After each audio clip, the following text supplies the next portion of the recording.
Here we have verse 8 of the 16th chapter of the Gospel of John. Jesus has been insisting to his disciples that it is preferable for them that he go away, because of course it's only as he goes away that he's going to be in a position to send to them the Parakletos, the one that is the other advocate, the other lawyer, which really comes home now with some thunder as we reach this verse 8, in which Jesus begins to distill exactly what this Parakletos is going to do. And we find that in this rather well-known verse. So Jesus says kai, the connective, and aelthon. This is from erchomai, I come. This is the aorist active participle, masculine singular nominative, so it refers to the subject of the sentence, who happens to be the Parakletos, although here it's referred to by the demonstrative pronoun ekenos.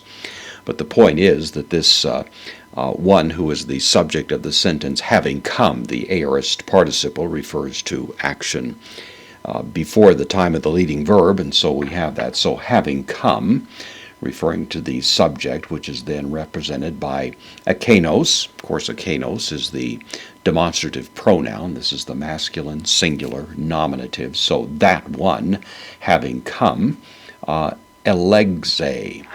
This is a fairly unusual word in the New Testament. It means to convict. This is the future, future active indicative, third person singular, of alego, which is the idea of to convict, to drive home to someone the fact that they are guilty is the idea. And it's used in that connection in the New Testament, and here most importantly the idea is that one, the Parakletos, will convict. This really does get at the whole notion of the Parakletos functioning as a kind of advocate or lawyer, a prosecutor really, you might say, who is going to be acting on behalf of the disciples as they bring their message to the world. And of course it applies to all of those who represent the message of Christ in this world, that the Holy Spirit has the ability to convict. Ton kosmon, the world, in the accusative. Singular is the direct object, so it will convict the world.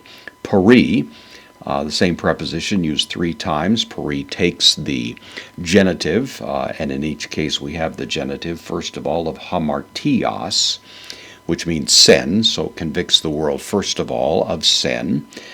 Kai, the connective, peri dikaiosunes, again in the genitive, righteousness. So we have the two, you might say, alternative poles here, convicting the world on the one hand of its sin, its guilt, you might say, and on the other hand of the standards of righteousness to which people should conform. And then, of course, taking those two together, we have the third element of this convicting work of the Parakletos, judgment, because judgment, of course, stands at the terminal point as an evaluation of sin on the one hand and righteousness on the other.